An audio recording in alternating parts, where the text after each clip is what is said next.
How is it going, YouTube? Mo Sports Network back again today to talk about my number 5 team in my NFL preseason power rankings. And today we're talking about the Dallas Cowboys. Now, I know, I am way too high on this team, most likely. But just looking at everything going for the Cowboys this year, especially after a mediocre 8-8 season last year, which really shouldn't have been 8-8. They really crumbled down the stretch. I really don't see many scenarios this team doesn't make the playoffs this year in my eyes, especially in the NFC East, where someone new makes the playoffs pretty much every single, or someone new wins the division pretty much every single year, and also the fact that a seventh playoff team is allowed in. I really like the Cowboys' chances of making the playoffs this season, as far as everything is concerned. Now we have to talk about something new for the first time in a long time for the Cowboys, which is their coaching staff. And usually I would say this is a horrible year to have a new coaching staff, but I think this one is going to be qualified to still perform well, even without experience with this team. Bring in Mike McCarthy, former Packers coach, former Super Bowl champion, and I think this guy is a much better coach than Jason Garrett ever was in Dallas, and I think he is going to be a lot better for this team, even in a year where he hasn't gotten to spend as much time with the team as he usually does. And he also brought in a whole cast of new coaches with lots of NFL experience with him, which I think will be beneficial for this team over Jason Garrett. Now, one thing I think is curious is that they keep Kellen Moore on as this team's offensive coordinator. I think he did well last year as the offensive coordinator for this team. I'm not upset that they kept him on. I just think it's kind of confusing, given that McCarthy kind of cleaned house other than Kellen Moore, and he's keeping them on as the play caller. But I'm okay with this move. You can see some familiar guys around the league here, and then you bring in Mike Nolan as your defensive coordinator. He struggled, obviously, in San Francisco when he was the head coach of that team, but as a defensive coordinator, I think he is a quality defensive guy, and I think he will definitely get the job done, along with Mike McCarthy's system he's going to implement. So I like Mike Nolan here as a defensive coordinator. Just taking a look at the rest of the coaching staff. There you are. I think it'll be an upgrade from last season. I don't know how well it's going to be out of the box because obviously he did struggle down the end of the line with Aaron Rodgers, but he still won a Super Bowl, and not many coaches in this league have a Super Bowl if your name isn't Bill Belichick or Mike Tomlin right now. They have 8 of them to themselves right now. So I believe. So we move on to the depth chart now. Sorry, I have to pause the video real quick. All right, sorry about that little interruption. Also a correction, there's 7 Super Bowl rings between Belichick and Tomlin. So Tomlin only has 1. I was thinking the other Super Bowl and for some reason was with Tomlin. So just a correction there. We move on now to the depth chart, and we start the quarterback, the leader of this team, Dak Prescott. Now, Dak Prescott is a polarizing player. A lot of people think he stinks. A lot of people think he is freaking elite. And I'm like in between on him, but I'm leaning more towards elite. Obviously not like top 5 quarterback in the game. I think Dak Prescott has top 10 in the game potential. He was really good last year, really good his rookie season. I know there's that meme of the Cowboys always going 8-8, and Dak Prescott did go 8-8 with his team. But I think he has a lot of potential as quarterback, and I really like him. And I think with how freaking loaded this roster is, it's going to make up for some of Dak's deficiencies because this is one of the most loaded rosters in football. Backup quarterback, shout out to Andy Dalton. Have an Andy Dalton jersey, cheering for him if Dak Prescott goes down. He's probably a top 2 or 3 backup in the league right now, and he will keep this team afloat, no doubt, if Dak is to go down for any reason, and that has to count for something.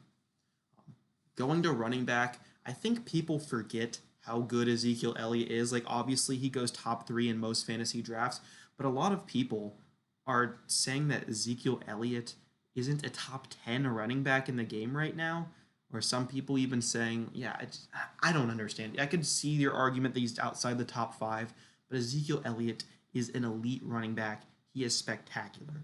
Now, say what you want about him as a person. I don't really care. But as a football player, he is an incredible running back, and he is one of those transcending talents, one of your McCaffreys, one of your Barkleys. I think Zeke is in that boat with those guys, and is an excellent player that evolves his team based on how he plays, not just a running back like the number 10 through 30 running back can be in this league. I think Zeke is in that next group that really elevates his team, and is very important to this team.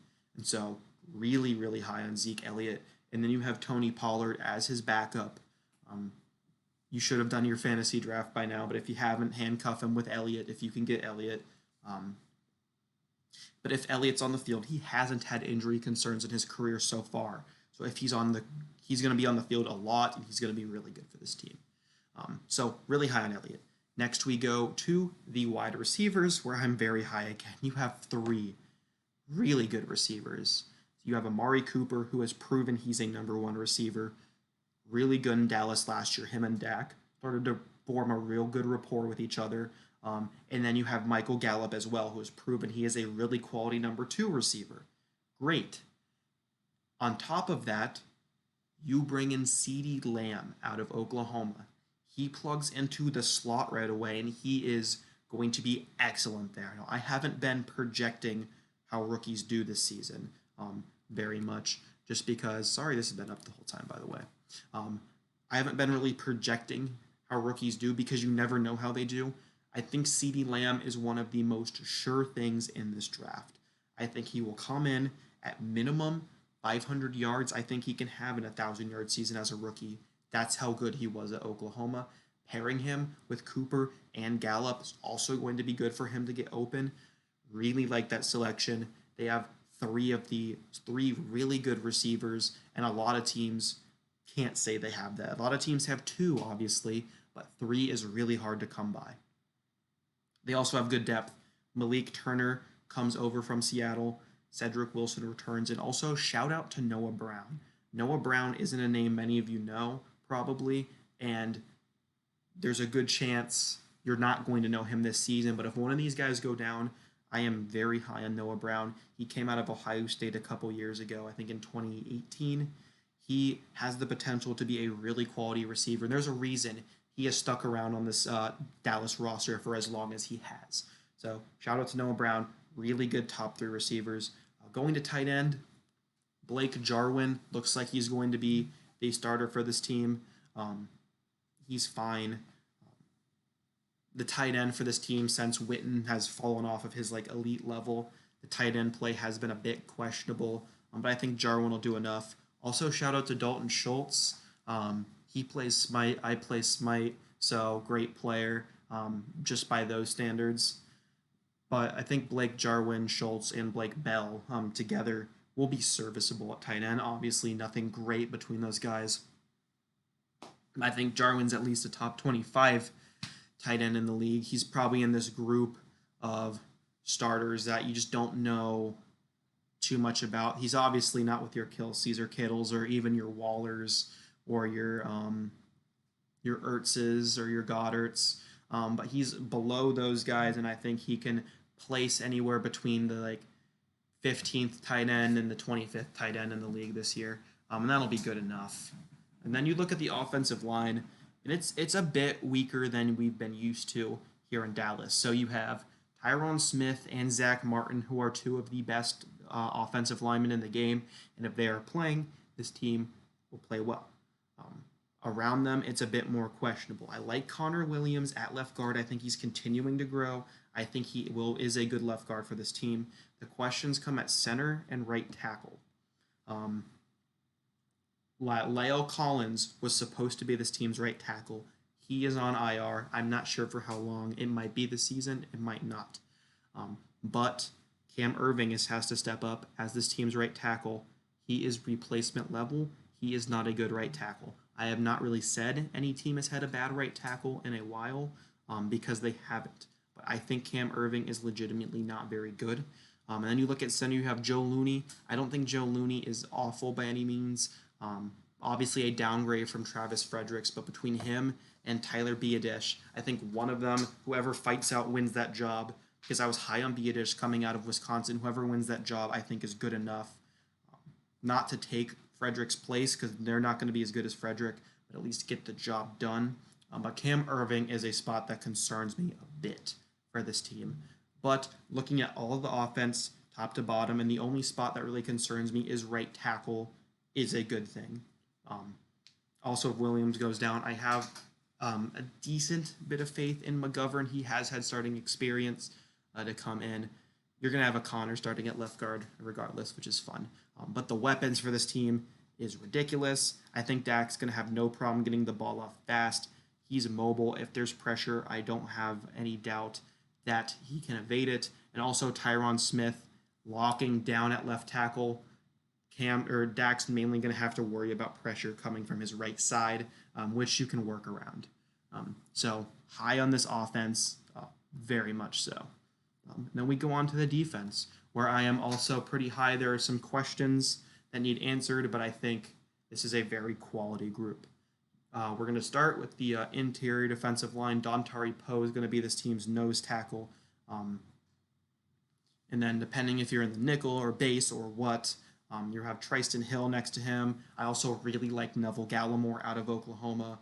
Antoine Woods could get involved. Tyrone Crawford can play inside as well. So I think there's depth there at that interior line. Losing Gerald McCoy hurts this team a little bit at the defensive line, but I don't think it's going to hurt them too much. Dontari Poe has proven he is a solid anchor on the inside. And then the pass rush is exciting. So you have DeMarcus Lawrence, and then they pick up Everson Griffin, who is a very quality pass rusher from the Vikings. Him and Lawrence next to each other is scary.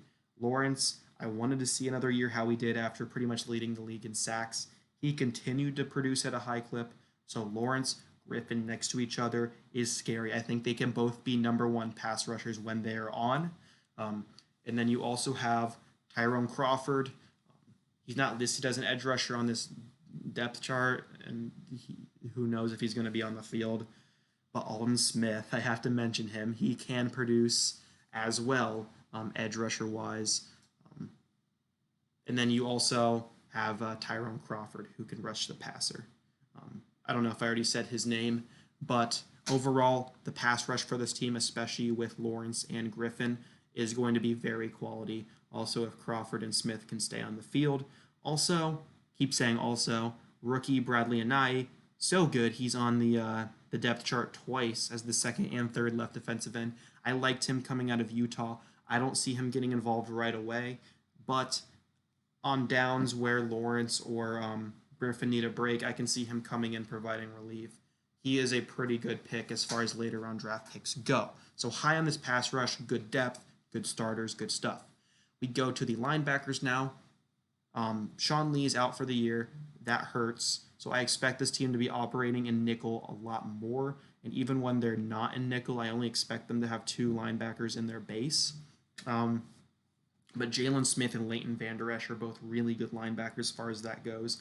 Jalen Smith, I have no clue how the Cowboys picked him up in the second round in the draft. They got him, but he's been excellent so far. Leighton Vander Esch, a little bit of a step back last year, but he's still a quality linebacker, played really, really well as a rookie year.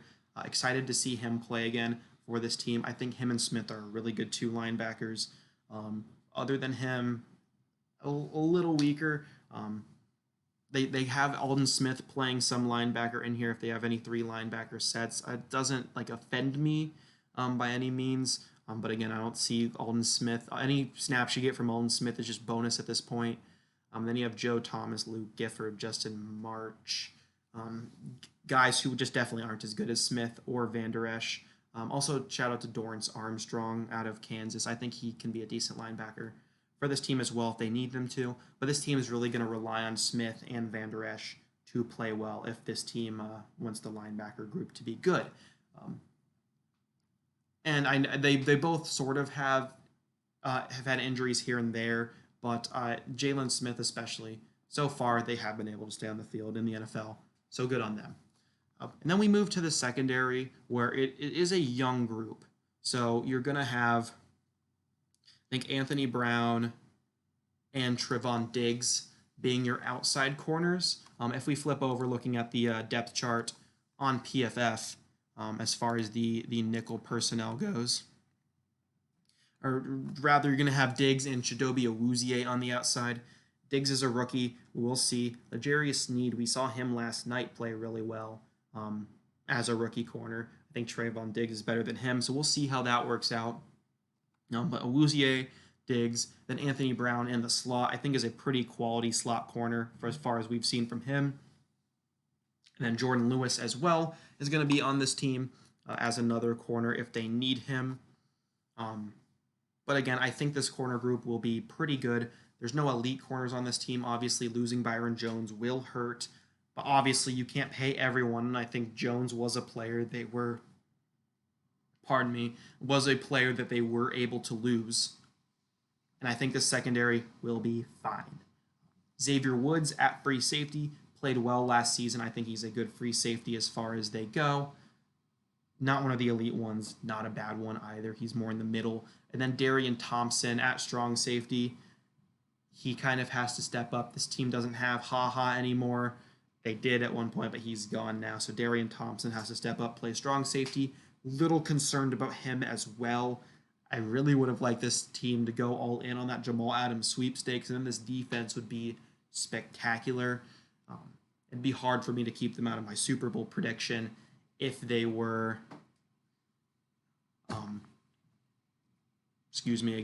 if they had another player like him on this defense. But Darian Thompson, he'll get the job done. He'll do well enough for this team. So we go over to the schedule now after talking about the offense and defense. See if it loads. I don't know what is happening here. That is not what I'm used to seeing. Just going to kind of spoil all of my records for everyone right there. Why not? So it usually does a thing where it just shows. If I do this, there we go. So the Cowboys record. So I have them getting off to a very hot start. I think they're going to win their first game against the Rams. I think they're better. And I think they beat the Cowboys and Seahawks, and as well Browns, Giants, Cardinals. I think this team is better than all those teams. I project them to win. And going into Washington, it's just sort of a Cowboys thing to do to lose to Washington every now and then. I don't think Washington's going to be a horrible team. I do think they'll be the worst in the league. But as far as horrible teams go, I think they can beat the Cowboys as well as the Eagles. They will split, don't worry, between these guys. And I have the Steelers, or I have them beating the Steelers coming off of a bit of a skid. Bye week, McCarthy gets them ready, have them beating the Vikings, getting revenge against Washington. Baltimore is going to be nuts this year. I have them beating the Cowboys. And they beat Cincinnati. I have them beating the 49ers, them coming into Jerry World. I like the Cowboys over the 49ers right now.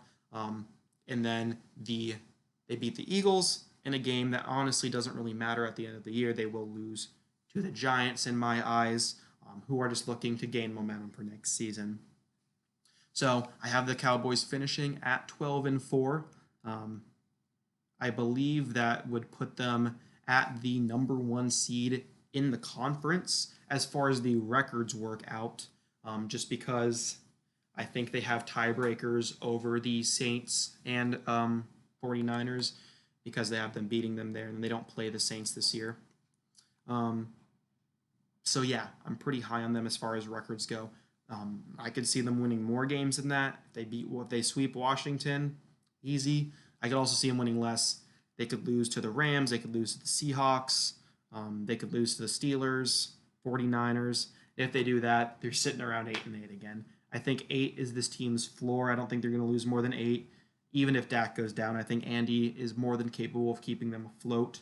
And I think their ceiling is 13 wins. I'm really high on this team this year, as I keep talking about. And by the way, before you comment Cowboys Homer, I am a Bengals fan. I have multiple Bengals things on this wall behind me. Bengals pillow back there, Bengals blanket over there. So I'm not a Cowboys homer, don't worry. And he'll probably comment that before you even get to this point in the video. But that is all from me today. So if you liked the video, make sure you press the like button. If you really liked it, make sure you subscribe. And if you didn't like it, make sure you tell me why. Always like to improve my videos, and feedback really helps with that. So that has been all from me today. I have been Mo Sports Network, and I will see you guys next time. So, peace out.